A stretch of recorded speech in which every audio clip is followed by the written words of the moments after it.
자, 좀 늦었지만 문제 풀이를 한번 해볼게요. 일단 처음에 나오는 이 주제들은 내용들은 꼭 한번 살펴보시고, 특히 이제 톰슨이나 러더퍼드 그 보호들이 어떤 실험들을 통해서 어떤 주장을 하게 됐고, 그게 나중에 원자가 어떤 식으로 이렇게 발전되어 왔는지. 하지만 첫 번째는 전자가 발견되면서 전자의 특성을 톰슨이 이제 밝혀냈죠. 이렇게 두 가지 실험을 통해서 우리도 이건 직접 해봤고요. 그리고 이제 러더퍼드 실험 같은 경우에는 우리가 그 시뮬레이션으로 대체했던 것 같은데, PHT라는 사이트에서 이렇게 많이 튀어나온 것들이 과연 어떤 의미인지, 대부분 통과하는 건 어떤 의미인지, 이런 것들을 한번 잘 생각해 보면서 이렇게 핵이 있고 이렇게 주변에 이제 빈 공간이고 나머지는 이제 이런 것도 한번 얘기를 해봤던 것 같습니다. 그리고 보호는 여기는 이 선 스펙트럼을 해석하기 위해서, 여기는 선 스펙트럼을 해석하기 위해서 왜 이렇게 원자 궤도가 하나가 아니고 전자 궤도가 하나가 아니고 여러 개인지, 이런 것들을 주장하게 된 과정들을 한번 잘 고민해서 공부하면 좋을 것 같아요.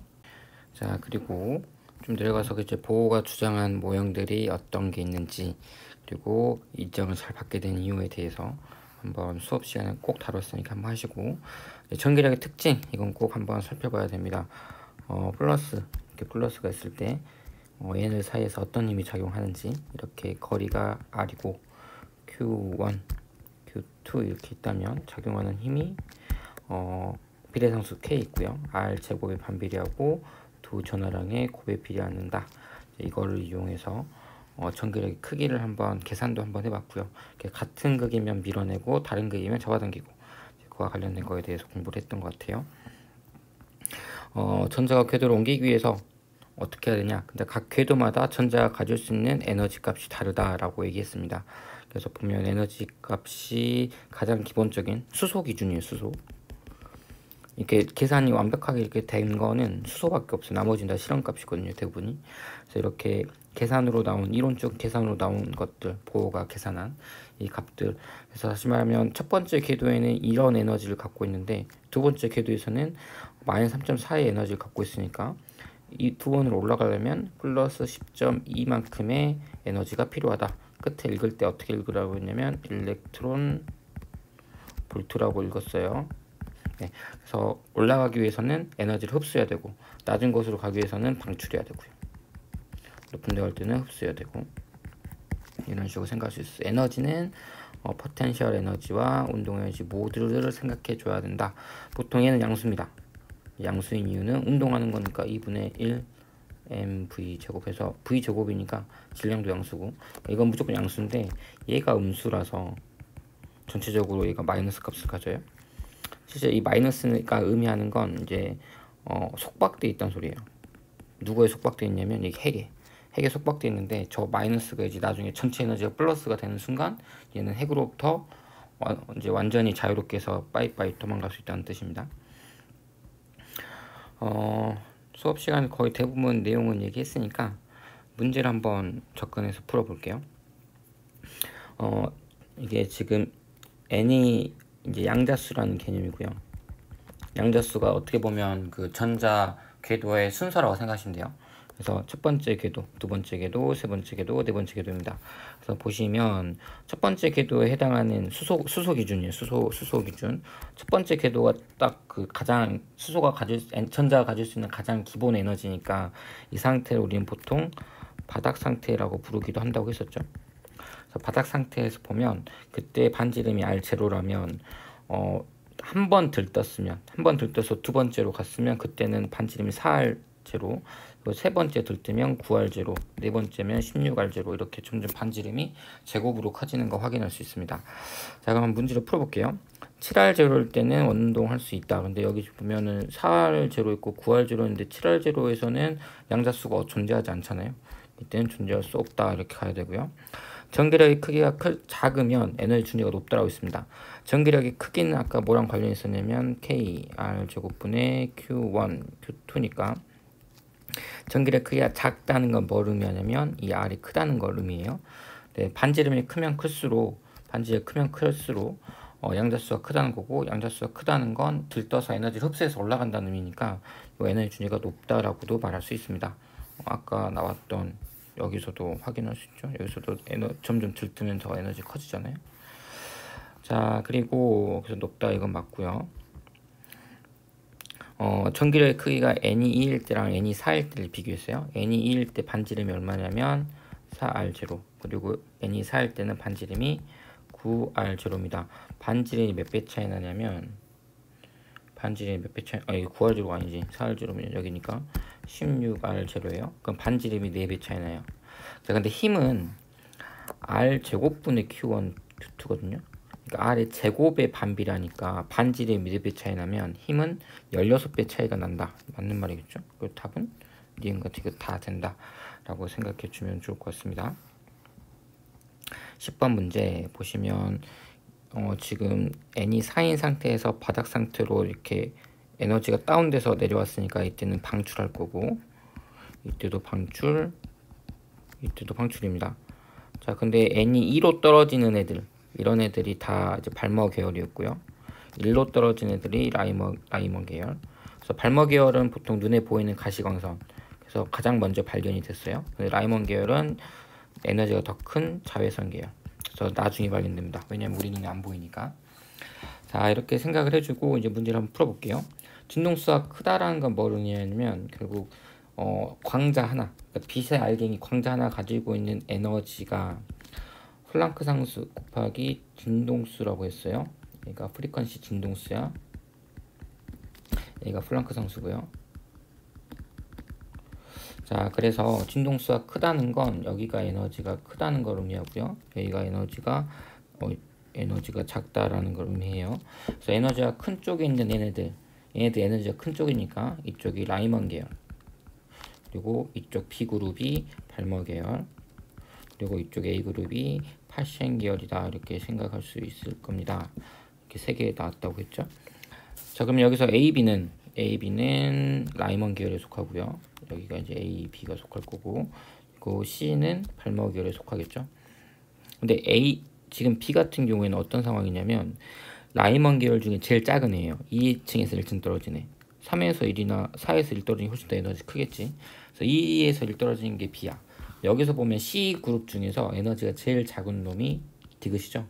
그러니까 얘가 결국 어떤 거 해야 되냐면 얘가 B구나 라고 예상할 수 있습니다. 맞지? 여기 지금 선이 딱 4개거든요. 하나, 둘, 셋, 넷. 근데 여기서 방법은 하나, 둘, 3개밖에 안 그려져 있네. 그러면 위에 하나 더 있나 보다, 실제로는. 그렇게 예상할 수 있을 것 같고요.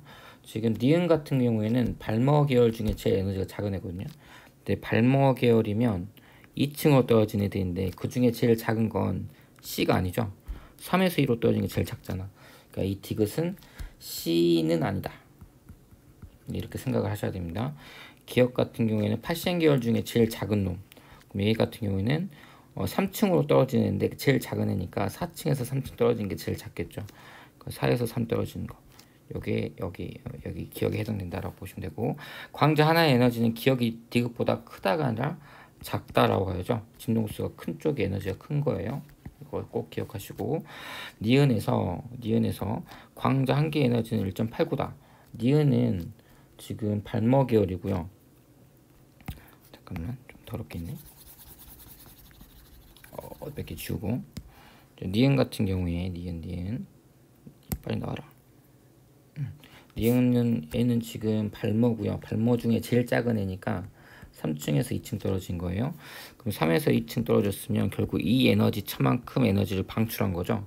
그래서 3.40에서 1.51 빼면 9, 이거는 8, 1.89네요. 이게 1.89만큼 에너지가 튀어나왔다. 니은은 맞는 말. C에서 방출된 광자 한 개의 에너지는, 여기서 방출된 한 개의 에너지는 A에서 방출된 광자 하나의 에너지에서 B를 뺀 값과 같다. 결국 A에서 B 뺀 값이 요거니까 C랑 똑같다라고 말할 수가 있겠네요. 니은과 디귿. 실제로 이제 더하기 빼기 해봐도 그렇게 될 것 같습니다. 그래서 답은 요것도 니은 디귿 이렇게 가면 될 것 같고요. 11번 문제 보겠습니다. 11번 문제 같은 경우에는 이번 파장 이런 게 나오거든요. 파장은, 그러니까 진동수랑 파장의 관계는 이제 큰 3단원의 실제 파동을 배워야만 좀 이제 익숙하게 쓸 수 있을 것 같아서 이거는 문제에서 제외. 이거 파장은 이제 나중에 공부하고 나서 다시 해보는 걸로 하겠습니다. 이거는 굳이 안 푸셔도 돼요. 왜냐하면 우리는 파동 아직 안 배웠으니까 진동수랑 파장의 관계를 중학교 때는 배웠겠지만 아무튼 그렇습니다. 그래서 이것도 직접 계산해 보는 걸 추천하고요. 지금 보면 이것도 뭐 여기 보면 접촉했다가 떼어냈다 이런 말 나오거든요. 자, 그럼 하나는 해볼까? 자, 보시면 A, B, C가 있고 X축에 고정되어 있고요. B와 C는 Q로 갔다. 플러스 Q 이렇게 되어 있고요. C가 받는 전기력이 빵이래요. A가 받는 전기력이 빵인 상황입니다. 나는 AC, 그러니까 이건 지금 생각하지 말고요. 이것만 한번 볼게요. 지금 이 상황이 어떻게 가능한지.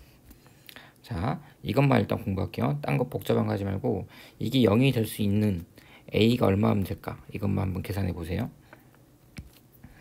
한번 해보면 이제 이렇게 되겠죠.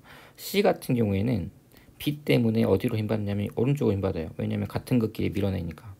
근데 A가 진짜 힘이 다 더해서 0 되려면 A 같은 경우는 이쪽으로 당겨줘야겠죠. 그러니까 A가 B가 가해준 힘이면 A가 반대로 가해줘서 결국 이게 딱 같을 때 결국 이제 0이 될 거니까, 그러면 B가 준 힘, 이 크기가 얼마인지 한번 생각해 보면 거리가 D니까 K D 제곱분의 Q 이렇게 되겠지. 근데 지금 A의 전하량은 모르니까 여기가 QA라고 한다면 이게 FA는 얼마 값이 될 거냐면 거리가 얼마인지 잡으세요. 요만큼이니까 3D예요. 그러면 K 3D의 제곱분의 QA 그리고 Q입니다. 근데 이거 두 개가 지금 같아야 되는 거잖아. 같아야 지금 이제 합력이 0일 거니까 같다라고 생각을 하면 K 약분되고, 지금 D 제곱 하나 약분되고 Q 약분되고, 결국 QA가 얼마가 되냐면 9 Q 이렇게 되겠네요. 그러니까 A 전하량이 B나 C보다 9배 더 커야 되는 이런 상황이다 라고 생각할 수 있습니다. 여기까지만 하시고요. 뭐 접촉했다 뗐는데 2차, 이건 2차원 문제잖아요. 이거는 어려우니까 우린 여기까지 하지 말죠. 이것만 잘 계산할 수 있으면 되는 정도로. 그래서 보호 원자궤도를 보면 궤도가 이렇게 있다는 건 궤도마다 근데 에너지 값이 다르니까 그 이렇게 쭈루룩 하고 위로 이제 줄로 표현한 거, 이걸 이제 에너지 준위표라고 했어요. 그래서 바닥 상태, 그리고 한 번 들뜨고 두 번 들뜨고 이제 이런 상태가 있다라고 생각해 주시고, 그래서 궤도가 달라지면 에너지 값이 다르니까 에너지가 커지면 흡수해야 되고 에너지가 반대로 작아지는 거면 방출해야 된다, 이제 이렇게 말할 수 있습니다. 물론 얼만큼 흡수하고 얼만큼 방출하냐에 따라서 진동수가 다르고요. 그러니까 나오는 빛 진동수가 다르고 수가 차이가 생기고요. 왜냐하면 여기서 나오는 에너지가 이런 값이니까, 그러니까 결국 F랑 관련이 있습니다. 그러니까 진동수랑. 그래서 진동수랑 관련이 있고 진동수는 또 파장하고 관련이 있거든요. 그래서 결국 진동수가 빛의 색깔이 관련이 있어서 결국에 어디서 어디로 떨어지냐에 따라서 색깔이 빨간색이 나올 때도 있고 이렇게 초록색이 나올 때도 있고 뭐 파란색이 나올 수도 있고 그런 경우가 생긴다 라고 생각해 주시면 좋을 것 같습니다. 이거는 이제 톰슨의 원자 모형이죠. 자, 보시면 가에서 전기를 받는다. 이게 지금 전자잖아, 전자. 얘도 전자고. 자, 그럼 보면 전자는 실제로 지금 플러스 극 쪽으로 휙 휘었으니까 전자가 마이너스 극을 띄는구나 이렇게 할 수 있는 거죠. 그래서 가에서는 전기력 플러스 마이너스 전기력 받았다라고 말할 수 있고요. 가 결과로 전자는 음전하 띄고 있다라고 말할 수 있고요. 가에서 자기장 세기, 지금 여기는 전기가 아니고 자기장을 걸었음에도 불구하고 얘가 이렇게 풍 휘었어요. 근데 전기는 플러스 마이너스고 자기는 NS인데 영향을 주고받나요? 영향을 주고받지 않아요. 그런데 전자가 움직이면, 전류가 흘러버리면 주변에 뭘 만들어요? 자기장을 만듭니다. 그래서 그 자기장과 이 자기장, 기존에 있던 자기장과 전자가 움직임으로 인한 자기장, 그런 영향 때문에 전자가 가만히 있으면, 자기장 내에서 가만히 있으면 힘을 안 받지만 전자가 이렇게 발사하고 움직이면 이렇게 힘을 받습니다. 근데 자기장은 세면 결국 자석 센 놈 하면 당연히 많이 휜다라고 말할 수 있겠죠. 더 많이 휜다. 이것도 크게 어려운 문제는 아닌 것 같고요. 톰슨 문제 나오네요. 지금 이 경우에 원자가 전기적으로 중성이냐 가를 보면 지금 그러니까 플러스를 띄고 마이너스도 있으니까 전체적으로는 중성이다 라고 말할 수 있겠죠. 나의 실험 결과로 전자의 존재는 이거 톰슨 걸로 알게 된 거고, 이거 나의 결과로는 핵을 알게 된 거죠. 원자 핵. 그래서 니은 이상하고요. 알파 입자가 금속 바이오는 원자로부터 밀어내는 전기를 받기 때문에 나타나는 경로다. 기억 같은 경우에. 다시 여기 플러스 핵 있는데, 만약 핵이 엄청 무겁고 딱딱해도 저 핵이 마이너스면 저 알파 입자도 사실 헬륨 핵이거든요. 그래서 당연히 둘이 달라붙어 버릴 거예요. 핵이 만약 마이너스라면. 근데 핵이 플러스이기 때문에 이제 밀어낸 거죠. 그래서 핵으로부터 밀어낸 전기력을 받아서 그렇게 됐다. 튕겨 나갔다. 이것도 좋은 표현입니다. 그래서 답은 기억 디귿 이렇게 가면 될 것 같고요. x는 0, d, D에 고정시켰고요. a랑 b의 전하량 크기는 같대. 그럼 여기는 뭐 q, 얘도 q 있는데 전하량 크기가 같다고 했지 부호가 같다라는 말이 없으니까 양수인지 음수인지 모릅니다. 여기 뭐가 나올지 몰라요. 플러스가 나올지 마이너스 나올지 몰라요. 뭐 q0라고 할 거예요 일단. 그리고 B와 C가 A로부터 받는 전기력의 크기는 F로 같다라고 했어요.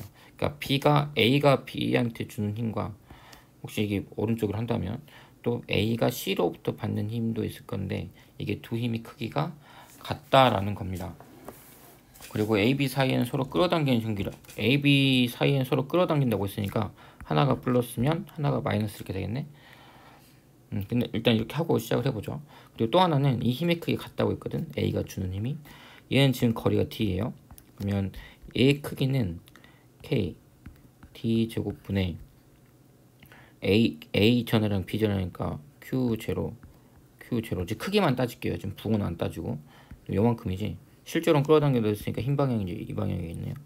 이거고, 이 힘의 크기는 K 그리고 거리가 2D니까 4D 제곱분의 2D 제곱이니까, 그리고 QA는 Q0고 그리고 QC는 모르니까 이렇게 되죠.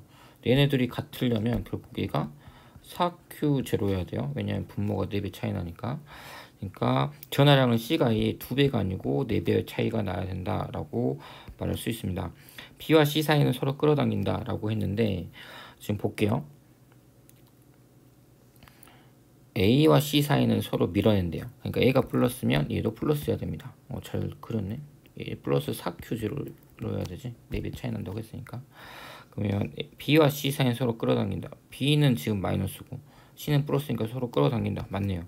B와 C 사이의 정의 전기력 크기는 4F다라고 했습니다. 지금 이게 F로 갔다고 했거든. 그러니까 지금 얘가 F라는 소리예요. 이거.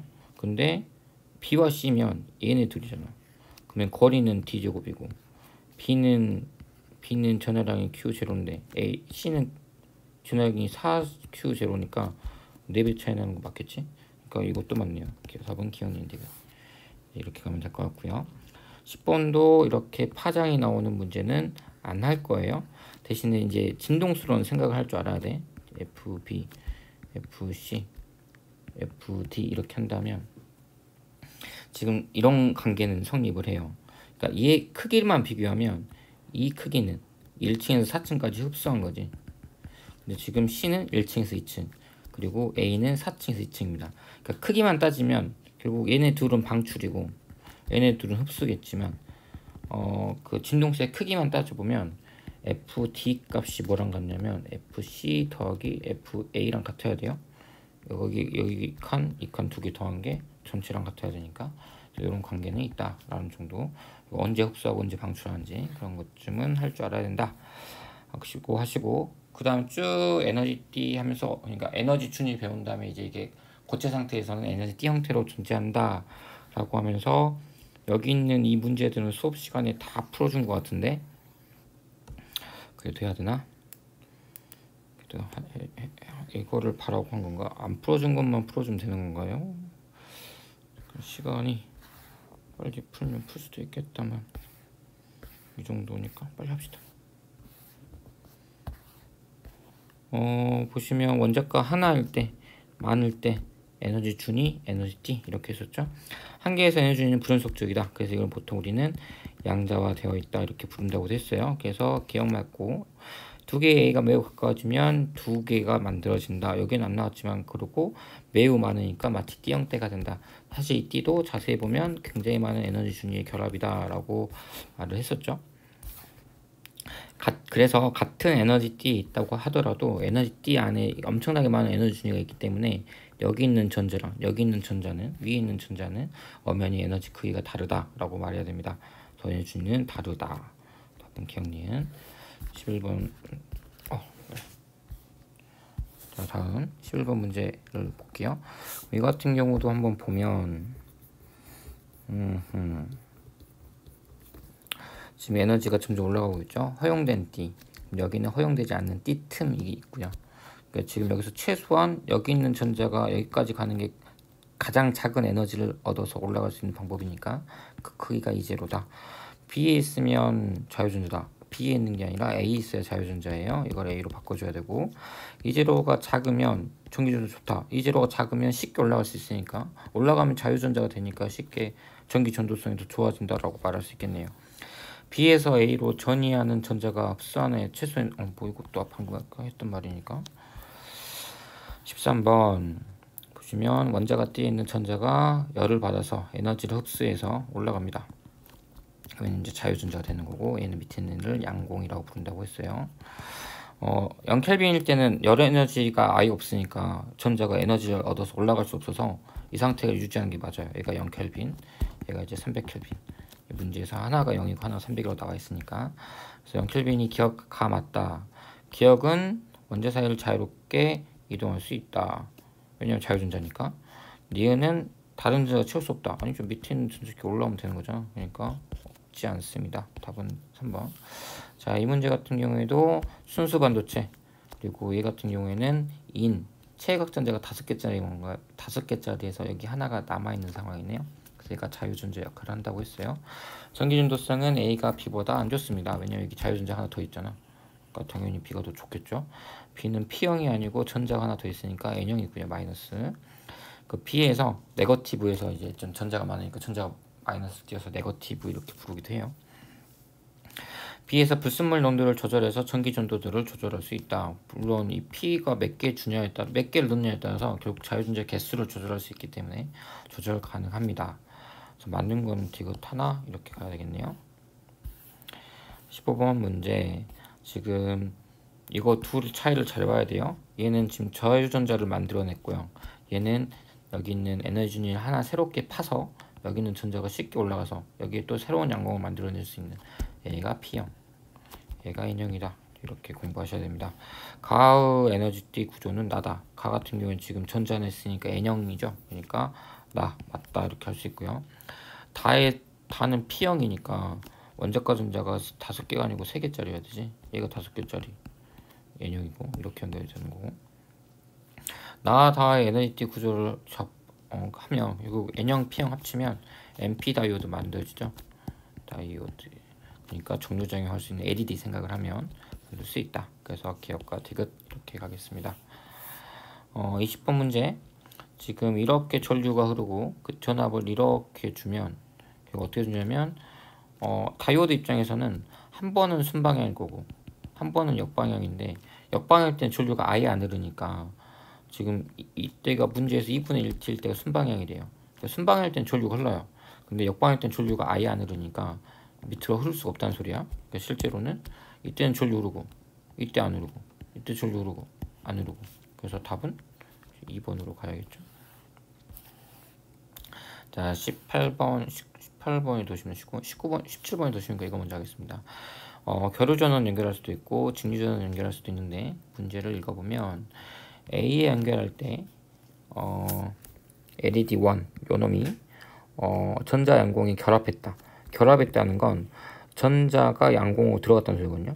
그러면은 양공은 에너지가 밑에 있고 양공은 에너지가 밑에 있고 전자는 위에 있으니까 전자가 이렇게 내려오면서 결합했다는 건 결국 빛이 나왔다는 소리예요. 그러면 전류가 잘 흐른다는 소리죠. LED 불 들어왔으니까 전류가 흘렀다. 다시 말하면 순방향이구나. 이렇게 생각을 해주셔야 됩니다. 그러니까 A에 촉 연결했을 때는 전류가 잘 흘렀다는 걸 의미하고요. LED에서는 이와 같은 현상이 나타났다. 그러니까 이렇게 연결하면 얘는 순방향, 얘는 역방향이다. 그래서 여기서는 불이 안 들어오고 얘만 들어왔다. 이렇게 얘기하면 될 것 같습니다. XYZ는 P 또는 N이다. 다이오드니까 당연히 그러겠지. 자, 한번 봅시다. 근데 X가 양공역이 밑에 있는 거 많은 거 봐서 얘가 P형이고요. Y는 전자가 많으니까 이쪽이 N형이겠죠. 그러니까 얘가 N형, 얘가 P형. 근데 이렇게 연결했을 때 전류가 잘 흐르려면 얘가 플러스, 왜냐면 플러스로 전류 흐르고 이렇게 해서 전류가 이렇게 들어올 거니까 얘가 마이너스 이렇게 되겠네요. 여기서는 반대로 전류가 걸려야 되니까 다이오드가 얘가 N, 얘가 P 이렇게 되겠네요. A는 직류전은 플러스가 연결되어 있다. A 같은 경우에는 마이너스 연결되어 있죠. 그러니까 이상하고요. Z는 전도띠의 자유전자가 더 많도록, Z 같은 경우에 지금 P형이야. 그럼 자유전자가 많은 게 아니라 양공이 많아야 되는 거고, B에 연결하면, 여기 연결하면 LED에서는 주기적 깜빡이는 비추장단. 왜냐하면 교류니까 왔다 갔다 주려고 하니까 한 번은 순방향, 한 번은 역방향. 그럼 한 번은 흐르고 한 번 안 흐르고. 그러니까 이것도 맞는 말 되겠네요. 오히려 이건 이제 이게 정확히 어떤 거냐면 수업 시간에서 한번 보여줬는데, 얘가 만약에 빨간색 LED고요. 얘가 만약에 파란색 LED면 교류로 연결해 버리면 한 번은 순방향일 때 한 번은 역방향. 그리고 한 번 교류니까 이게 전압이 뒤집어지면 그때는 얘가 순방향, 얘가 역방향 되겠죠. 그래서 레드가 켜질 때는 블루가 꺼지고 블루가 켜질 때는 레드가 켜지고, 그래서 깜빡 해서 일부러 그때 LED 다리 길이 다르게 해서 연결해서 그것도 한번 직접 보여줬던 것 같아요. 펑션 제너레이터까지 이용해서 기억을 잘 되살려 보시고. 자, 18번 문제입니다. 뭐 이건 읽어볼까요? A에 연결했을 때, 이렇게 연결했을 때 L1, L3D, 그러니까 L1, L3D 여기만 전류 흘렀대요. 근데 얘가 플러스죠? 그럼 전류가 이렇게 흘렀을 거고, 한번 보면 전류가 이렇게 갔다가 이렇게 가야만 되는 상황이죠. 그러니까는 얘가 플러스니까 P형, N형, P형, N형, P형, N형이구나. 이제 이렇게 생각을 하셔야 되고, B에 연결했다. 여기 연결했으면 이쪽이 플러스니까 슝 가게 될 거고, 그때 L2, L4D니까 이렇게 전류, 또 아래로 전류, 또 내려와서 이쪽으로 전류 이렇게 흐른 거죠. 그러니까 P형, N형, 또 PN, 여기도 PN, 이런 상황이 된다라고 생각하시면 됩니다. 그래서 D 입장에서는 마치 어떤 경우냐면, D 입장에서는 A에 연결하든 B에 연결하든 항상 아래로 전류가 흐른다. 그래서 여기는 불이 계속 들어와요. LED는 이쪽에서는 LED가 계속 불이 깜빡이는 거야. 근데 A 연결할 때는 얘네들만 불 들어오고, B 연결할 때는 L2랑 L4만 불 들어온다. 이제 이런 상황은 다른 건데, D 같은 경우에는 항상 불 들어오는 상황이 된다라고 말할 수 있죠. 다시 말하면 이걸 교류로 이거부터 해볼까요? X는 P 3개의 불순물이다. X는 P형이니까 3개짜리 맞죠? 기억 맞고, D에 흐르는 전류 방향은 S를 A형일 때 B형일 때 같다. D는 여기 연결하든 여기 연결하든 항상 아래로 전류 흐르니까 전류 방향 같고요. 아래 흐르는 전류 방향, 여기 흐르는 전류 방향은 CRD일 때, CRD면 이렇게 전류 흐르는 거죠. 그때 L4는 전류 흐르면 안 되죠. 왜냐면 이렇게 전류가 흐른다는 건 결국 빨간색 방향이거든. 이렇게 간다는 거잖아요. 그래서 이렇게 가서 이렇게 가서 이렇게 가서 이렇게 온 거니까 그 경우에 L4는 역방향인 거지. 그러니까 L4는 역방향 전압이다. 맞는 말이네요. 기억인데 그 다 맞습니다. 꼭 한번 공부해 보시고, 아마 수업 시간에 이거랑 이렇게 엮어서 한번 물어봤어요. 만약에 이거를 이렇게 사람이 일일이 손으로 이렇게 왔다 갔다 하는 게 아니라 여기다 내가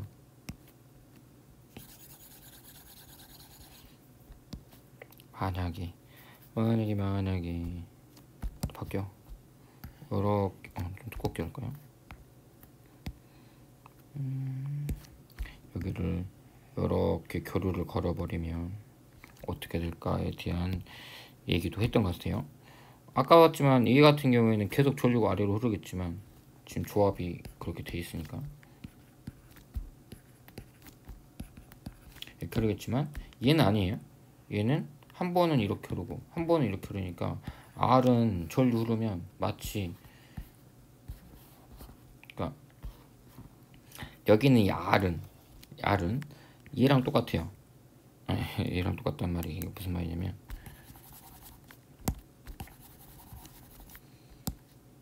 요런 전압을 주면, 빨리 좀 바뀌라. 요런 전압을 주면 R 입장에서는 한 번 위로 한 번 아래로 흐를 수 있는 애니까 얘는 실제로 전류도 이렇게 흘러요. I 같은 경우에. 근데 여기 D 같은 경우는 어떻게 전류가 흐르냐면 A 연결하든 B 연결하든 항상 아랫방향으로 흐르니까 마치 얘는 이제 이렇게 흐르는 거죠. 끊기지 않고 계속 전류가 흐를 수 있으니까. 그래서 이런 차이는 있다는 것도 한번 잘 고민해 보시기 바랍니다. 이거는 아주 최근에 준비했죠. 수업을 했죠. 이런 거 한번 이제 찾아보시고 뭐 NS일 때 이렇게 자기장이 나가서 이렇게 자기력선이 들어오게끔 이렇게 나침반이 그래서 보통 나침반 자기력선 방향하고 나침반 N극 방향이 같다고 했어요. 그래서 보통은 이렇게 표현합니다. 이렇게 빨간색 이 N극이고 S극이면 실제 자기력선이 이런 식으로 그려요. 자, 이거 오른손 법칙 이거 따른다고 했었고요. 그래서 전류가 이렇게 흐르면 오른손 법칙 잘 한번 직접 손으로 해보세요. 그러면 아마도 나침반이 여기를 가리켜야 될 겁니다. 그리고 반대로 맞죠? 근데 만약에 나침반이 전류 아래에 있으면 이제 그때 이제 이런 식으로 나침반이 생기겠지. 이 X는 전류가 지면으로 투과하고 들어간다는 소리고요. 이게 들어가는 거.